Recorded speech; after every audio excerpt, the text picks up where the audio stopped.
Put down my sippy cup. Yes. Hi, and welcome back to the Always Right podcast. I'm author Carissa DeLay, and this is my co-host, Jamie Vendera. I can't do it. Jamie Vendera. Ghost. How you doing, Jamie? Oh, what's that? I'm out of snow. What? What's that movie? Oh my gosh. Now it's going to drive me nuts. Oh, I'm out of snow. I'll think of it in the next podcast and tell you. Okay, the next episode you'll be like, okay, this is what we were talking about. I can't believe my brain went. I can't think of anyone in the movie. I can see their faces, but I can't. They're in Hawaii. You start talking. Is this a newer one? Huh? All right. I don't know if this is a new one. Sarah Marshall, Sarah something. Oh, Sarah Silverstein or Silvers, whatever? No, not an actor. I'm thinking of the name. Okay. Either way. We'll figure it out. All right. So today's episode, we are going to be talking about ghostwriting. And this is something that I find we briefly talked about this in one of our episodes. Forgetting Sarah Marshall. The squirrel came by. All right. Now we can start. Ghost out of snow. Get it? All right. Yes. Got it. Right over. Because I don't think I've even watched that movie. I have like a Kentucky accent when I try to do that, you know? It's kind of hard to combine twang with British accent. Could you imagine? All right, All right, ghostwriting. I'm on point. All right, what is ghostwriting? Well, ghostwriting is when you are a secret author. You're actually writing for another author. So you could write a book, you can write an article, and you don't get credit for the work. So yeah. I'm going to, hands up, I'm going to be honest here. I've written a lot of stuff, but I've had a ghostwriter. We've had Rich Dalglish, who does our editing, and Order of Five. There's 3 main books. I was so busy. I knew how every chapter should go. So what I did with Rich, I said, hey, man, you're our editor anyway. Can I hire you to write this book? I'll plot out all of the chapters, give you the bullet points. That's your fodder, and you fill it in, and then I'll read it and approve it and all that. And he did a wonderful job. So he's not on the book, though. He don't get credit. I really wrote it. Yeah, I was going to say, you're supposed to keep that quiet. I don't care. I'm an open book. I'm kidding. I'm totally kidding. Yeah, so typically Yes, typically ghostwriters are hired to write your content, like you said, and whatever that may be, but they don't get credit. So this actually sounds, for me, someone who wants to write and get my stuff out there, it sounds like, it'd be really weird to have a ghostwriter. Yep. But at the same time, it kind of takes away the pressure for people who don't want to be known. They just want to write. They're like, I want to write, but I don't want the pressure of being out there. You know what I mean? Yeah, and so you could be a really good writer, and it's a good way to make money. And it's not. We're not just talking about books. We're talking about articles, blog posts. I seen something for Instagram. It's kind of in the same vein, but it was like, hey, hire us, and we will produce 30 pieces of content for you per month. You just answer these questions. So I know it's more about videos and stuff there, but it really is ghostwriting because I'm sure they're using background images and, putting together blog posts for Instagram, for X, for TikTok, whatever. So if you want to write, it's a good way to do it if you want to stay anonymous. Right. Well, and there's a fine line you have to understand that ghostwriting isn't like taking credit for someone else's work. Literally, you're hiring a ghostwriter to write your content. So they know they're going to be, completely anonymous. But this also, being a ghostwriter takes more than understanding the story and creating a story. You have to kind of take in everything else we've talked about, knowing the audience that the author wants to hit, knowing the voice of the author and how they want it to be written, the style, the ideas. Like you said, you had these bullet points. So that kind of helped Rich, even though it was his story, it helped him understand which direction to take the book. So. And honestly, Rich, if you're watching this, because I know we'll have you on the podcast soon, I'm hoping I inspired you to write, because he's written several books now, and that came around the time or right after he finished Order of 5 season 3. He already knew my writing style. He had been in the first 2 books. He had edited them. He knew the flow. So he kept everything on point. I mean, it sounded just like I wrote it. I was like, woo, yeah, I remember writing this. Not, but it's me. So when you hired Rich, did you correspond chapter by chapter, or did you wait till he was completely finished? I honestly can't remember. Probably with him because he writes so fast. I probably waited till he was finished. But I may be wrong. He could tell me, "Hey, I was sending you an episode," because I did know he had me checking it for continuity, making sure everything was in there I wanted. And there were times Mhm. like, "Oh, can you add this? Can you add this?" And he always was accommodating.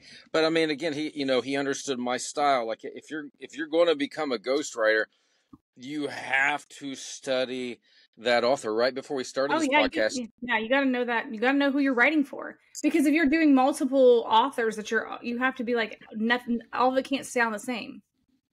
You yeah, know, because you told me something right before about the James Bond books, some of the James Bond and Jason what was Bourne, that? maybe.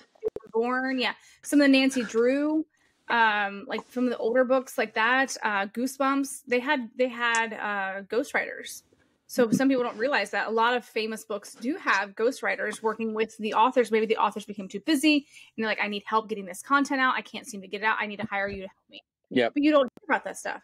No, But and we that's all what happened with now me. But you don't know about that because as you read that book by Ian Fleming, who didn't write it, Ian probably had, "Here's what I want this James Bond book to be about. Here's my bullet points. Mhm. Go." Maybe there's a creative team. Maybe they kind of came up with ideas together. But the point is, they kept it in his writing style. They studied Ian Fleming. They knew how he Well, would write. and that brings up a good point is as a ghostwriter, you are on a different level as a writer at the same time, I feel like, because you also have to research the author. You have to have a different level of writing that can be versatile. Something that Rich has said is to me in correspondence was it's very hard to write in first person and third person in the same book, but some people can do it. So that's a different skill set, being able to flip how you are changing the perspective in a book. Um, so it's the same. It's changing the perspective of who you're writing for. Be like, no, I mean, I have a writing style. You know, I have a style that's my style. There's no way I feel like I could go and write like someone else because it would probably drive me insane with my just how like a perfectionist I am about certain things. I couldn't go and change it up to be like someone else. I feel like I'd be having an out of body experience. I don't even know if I have a writing style. I think writing all the different fiction, I would change my mindset, and I didn't. You think I would Well, go and yeah, because study? you've literally talked about your multiple personalities as an author. Yeah, exactly. It's what it is. I become a little girl when I'm writing, stuff about mermaids, or I become an old staunchy man when I'm writing adult, a fantasy. Yeah, so it's switching that, but of course it's watching for me. I study, but it's more studying Netflix, honestly. I'm like, oh, I Mm-hmm. write a horror. Let me go read a bunch of Stephen King, which I did in my childhood. But I don't do that. I go find the most sick and twisted horror movies I can find and be like, ooh, I got an idea. Mm-hmm. Mm-hmm. And then go from there. Which, Stephen King, no ghostwriters. It's truly him. Yep. Let's talk about some of the pros and cons. We'll start with pros. So this could be a very lucrative career field because if you can get into the right, oh my goodness. You done sell my sippy cup earlier. I know, but your water thing, oh my gosh, I'll just hold it. it's like ombre, it's a gradient, like It is. It's to it's show me beach when I'm color. almost down to the bottom. I'm getting close today already. Oh, it changes color? No, it's already changed color, but it's like, hey, it's 8 a.m. Good morning. You've seen these type of things. I have to. Yep. I'm in love with. I'm like my wife. We're in love with cups, but I'm in love with these big cups. So I saw it. I was like, gotta have one. That is not a cup. It's a sippy cup, just bigger. That is like a refill jug in the refrigerator that everybody in the house gets their water from. Not me, girl. I'm telling you, this is Do all. you have a separate refrigerator to house all your water? No, because I don't drink cold water. I drink room temperature water. Remember, singers, room temperature water, or you can sip hot water to get more blood flow in the vocal cords. Oh, wait a minute. This is a writing podcast. Let's get back on point. Income. Hey, Rich made some money off of me. Yeah. Yes, Yeah. it's definitely. And think about, when I think about that, you could write, edit and rewrite, and then you're done. They're going to pass it on to an editor. You don't have to pay for an editor. They need a book cover designer. They need to do the KDP. You don't have to do any of that. And you can be like, I wrote a book. Of course, you don't get the accolades for it, but we'll talk about cons here in a minute. Yeah. Yeah. Yeah. So income is one. Creative collaboration. So this allows you to collaborate with so many different projects. You get to kind of work on different things. A lot of famous people use ghostwriters. And if you get in that network, you can kind of collaborate, be like, oh, I wrote a book for Britney Spears, or I wrote a book for this person. They start saying, hey, this person helped me. I would look them up because they're going to help you with, finding your voice and telling your story as if you wrote it. And we mentioned this, and I'm okay to say this, but we know that probably a lot of politics, because there's no way they have time to do certain things. They're going to write. They're going to use ghostwriters to help them maybe tell their story. I'm sure a lot of people who are super busy use that when they're telling personal stories versus like... Yeah, I wonder when I see political or religious figures, and I'm not saying they're not involved. They could be just like I was involved with Order 5-3. They're like, here's what I want to write about. Here's my, my notes off the top of my head, but you take the reins because I am too busy. So it's understandable. It's been happening since people were writing. But it's good. I mean, think maybe you don't want to really be an author, like you mentioned earlier, but you love to write. So this is the way to maintain being anonymous when you're writing a book. Well, yeah, because like we mentioned it, there's a lot of things that come after writing the story, getting the book into print, getting the book to readers, all the pressure of getting that book to be a good selling book. That's a lot of the hard part after you've written the story. So if you just write the story, I'm like, I don't have to do anything else. I got paid for my book and I'm good to go. I mean, there is that ability to just kind of step off the printing press, I guess. Like, it's hot off the printing press and I'm out of it. Like, I just did my content. So, but I think it's good for your skill development too. Like you had just said, you could do multiple projects. Well, you may be doing a fiction book, then a nonfiction book. And if it's nonfiction, it could be on singing, on carpentry. So you develop a skill set to write in multiple genres, multiple subjects that can help you with every book you write. I mean, every time I write a book, I feel refreshed and new, and I'm learning something and growing from that point. Yeah. And, one of the things that I was thinking about when it comes to like, you were talking about skill development, but I know that when I first started writing, I didn't know what I was really doing, but I've learned through the editing process. It's going to help you just as a writer to where maybe one day you're like, you know what? Now that I've done a lot of ghostwriting, I'm ready to put my name out there and start, writing my own book, write my own storyline, because I've learned how to do this type of book, that type of book. And now you're like, I'm ready to write my own book and I'm going to put my name on it now because maybe you're deciding you want the credit for it. So it may be just like almost like a skill building process, essentially. I kind of wonder, I keep bringing Rich up, but I kind of wonder about that too. Because he's such a great editor, and he's added and he's taught me so much. I've learned from working with every book with him, because it's almost more like a creative collaboration, kind of like you can do with ghostwriting. So even if I've written a book, he's like, man, I wouldn't say it like that. You need to show more than tell, and we can shorten this paragraph. You don't need to say all this, blah, blah, blah, blah, blah. And I'm always learning. So I had a point to that, but then the squirrel went by and I done forgot it. So over to you, Carissa. Well, this also brings up giving credit. I'm not on cocaine, just so you know. It's just natural. I mean, or caffeine. That's what I meant to say. All right. Yeah. Wasn't expecting that one. Up, Jamie. Whatever gets you to finish Age of the Sigil. Well, then I need to step it up. Right? Oh, yes. But so like we're talking about getting credit for things. I was thinking about AI and how AI can be a ghostwriter for someone that they try not to give them credit. But the problem is it's eventually you're probably going to have to give them credit because the world's going to know that AI wrote your book. Well, I mean, that's probably like when we talked a few weeks ago about when you're logging into KDP, you have to go through that prompt. Did you have any AI write this book? Because it's becoming so prominent so quick. Yeah. All right. Now let's talk about some of the cons. What would you think some of the cons would be? Well, if you don't want to stay anonymous, the lack of recognition would be like, you see that book. If a book comes out, and if it does okay, you're like, all right. But if it blows up, you're like, wait a minute. I wrote that. What? And I only got paid a measly $1,000, whatever it is. I got paid, and this guy now they're on yachts and this and that because that book's the biggest seller in the world.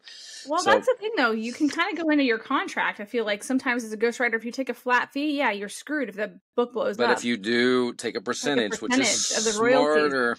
smarter. If you're going to do that, take a percentage. Just take that almost take the gamble. If you're writing the story and you hear the pitch or whatever, and you're like, I think I can make this great. Take that chance. You may not see it in the beginning, but what if that book takes off? You might be like on the yacht with them. Exactly. Or on your own yacht. Yeah. Yeah. All right. Something I put down as a note was limited ownership. So ghostwriting surrenders your rights to the work that they create. So you essentially can't go in there and do an offshoot from that. That's a good point. Yeah. You can't do an offshoot of that. So it's limiting your ability to showcase your skills and attract potential clients because they really can't give you the notoriety for it. But at the same time, there's like that back room networking, essentially. That's kind of when you said earlier, like, hey, I wrote a book for Britney Spears. And in my mind, I'm thinking, yeah, you can't tell people that. Yeah. So, it really depends on the circles that you're in. Right. So I feel like, to backtrack, you can't to go out there and say, I wrote that book because you're signing almost like, what is that, non-disclosure that you did that. But at the same time, there is that backroom talk of, hey, I know someone that can help you write this. So yeah, and you may have an author who loves their ghostwriter, and they're like, hey, exactly. You're like, this is how I got this book. It's why it blew up. You need to hire this person. Yeah, which reminds me of that. There's a website of someone that had emailed us at one point, and I went and looked at that website and had no examples of their writing, and I was like, how do I know you write? Like, I don't see any of your writing. I don't like. They're like talking about being a freelance writer, and it's like, I don't see your work. How do I know that your work is good? So, or the ones that kill me is like, I've sold 1 million books and I'm climbing up the Amazon ranks. Here's my marketing thing. And I've written 20 books. And I go to research. Oh, I wonder what they wrote. Nothing. Just one book. Yeah. Well, I'm a ghostwriter. Okay. Maybe you are.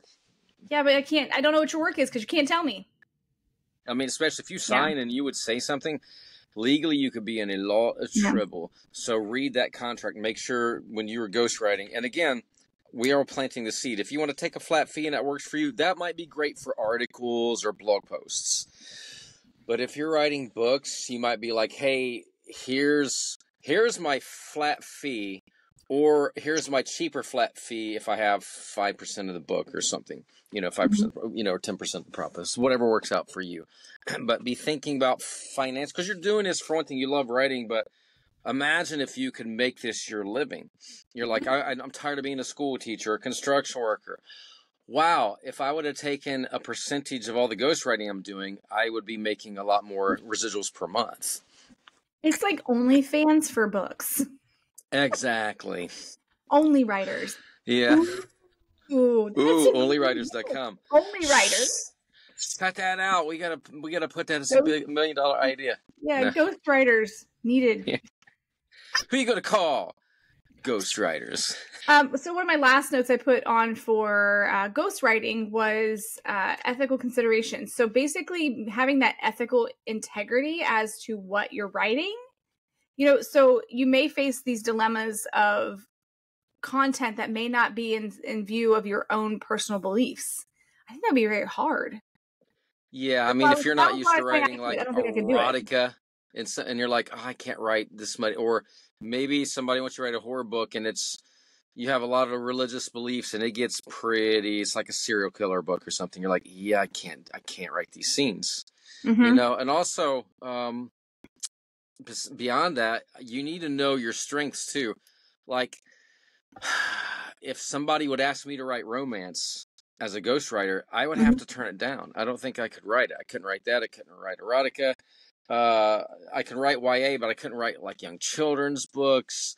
So don't take on every project just because you're a ghostwriter. You need to, they're buying your service because, you're well recommended or they love what you've written in the past. One bad review, if you write a romance, like, man, you really screwed this up and I paid you a lot of money. That's not going to, do well for you. So make sure you choose wisely. So that kind of falls on the author taking credit. So if you're the author and you're trusting your ghostwriter and you're not collaborating, that's kind of on the author for not going back and saying, we need to change this. This is true, but I mean, even if I were a ghostwriter, from the ghostwriting perspective, I wouldn't take on. If I was very successful in writing science fiction, and someone came to me like, "Hey, I got this science fiction, but it's very erotica, like heavy erotica," I'm like, I would say I don't think, for me personally, I could do it, and it's not an ethical consideration in that point. It's just the fact that I'm not. It doesn't turn me on to write like that. Mm-hmm. Like writing YA fantasy, writing space operas. Yes, I get excited. So whatever Right. you're writing about, you definitely want to be like, okay, yeah, this is something I would love to write myself. Yeah, and so this is something that I'd be very interested in having a ghostwriter on the podcast if we could find one. Hey, so if you're listening, and you're a ghostwriter, reach out, because that's kind who of are you going to call? Us. To get you on the podcast. That's right. Yeah, because it'd be nice to hear from them, their experience from like multiple, not just like maybe one experience. It'd be nice to hear from someone who's had multiple experiences with ghostwriting and how that plays out. So yeah, and if we can't find anybody, I'll do. I mean, and all the authors on Vendera Publishing will admit this. I'm kind of more of a producer, but I've written with like Ray West with A Melody to Madness. I've written with James Lugo. So there are some books, Superior Vocal Health, not so much, but I did like heavily produce it and say, hey, David, you need to expand this. You need to expand this. You need to do this. yeah, And insight and input from your publisher and your like that. But we need someone that's like, what's legitimately doing it. What have you done? What was the process? You know, what was the before? How were you approached? Are you in some kind of like, dark web? Like, how do people find you? To know your content is good. I'm assuming maybe they even send a sample of their writing in. I'm assuming. I mean, I would never hire a ghostwriter. I mean, that's why I hired Rich. I knew his writing because I could see his, even though he didn't change my voice, I could see his work within my own writing. And I was like, okay, this is who I need to do this because I don't have time to finish Order 3. Yeah. Yeah. It'd be interesting. We can, when we have him on as an editor, we can ask him his experience with writing something for you, how that went. Were you the annoying author that got on his nerves? Or... I'm always getting on his nerves, I'm sure. It's funny. All righty. Ghost. Yeah. Ghost writing. Not ghost writer. Yeah. Like the DC character. Yeah, but you know what? There's no shame in ghostwriting. Or even if you're an author. I mean, we've got a busy world. So, totally. I'm looking something up. I just think I literally just said something wrong. Yeah, it's Marvel. I don't know why I said DC. You didn't even catch it. I said ghostwriter, not the DC I was character. thinking writer. Oh, no, I was thinking writer. Ghostwriter. Yes, and I was thinking, I don't know why I was thinking DC, because I know he's Marvel, because Ghost Rider was on S.H.I.E.L.D. on the show and stuff. So and that was so much better than the movie. I like the movies, but I love Ghost Rider on Agents of S.H.I.E.L.D. Agents of S.H.I.E.L.D. It was such a good TV series. And the cool thing about what they did was they incorporated their TV series into the movies. There were some little snippets that if you didn't know, if you weren't watching Agents of S.H.I.E.L.D., like, you're like, well, they talked about this on S.H.I.E.L.D. Like, yeah, so you knew there was like this collab going on. They did a great job with that with the Marvel movies. They missed the mark when they didn't do that with the DC and the CW stuff. Yes. They missed a huge mark right there. Yep. All righty. Crikeys. No. All right. This was just a small and basic informal approach to ghostwriting. Hopefully we could find a ghostwriter and have them on the podcast and share their experience so we can maybe, get a little bit more insight on that. So do you want to close us? Yes. If you would like to follow us, go to alwayswritepodcast.com because you can find us everywhere on YouTube, Spotify, Apple Music, someplace else, all these. And if you're a ghostwriter, please please email us, alwayswritepodcast@gmail.com. And beyond that, if you have any other questions, if you have an episode you'd love for us to do, reach out, let us know. We're ready to cover everything. We're here to give what information we have and learn together. So let's grow as writers, and let's always write. Yes. Was that good? Yes, that was great. All right. All right. Thank you for listening. And like you said, always write. And until next time, I'm author Carissa DeLay, and this is author Jamie Vendera. Thank you for listening.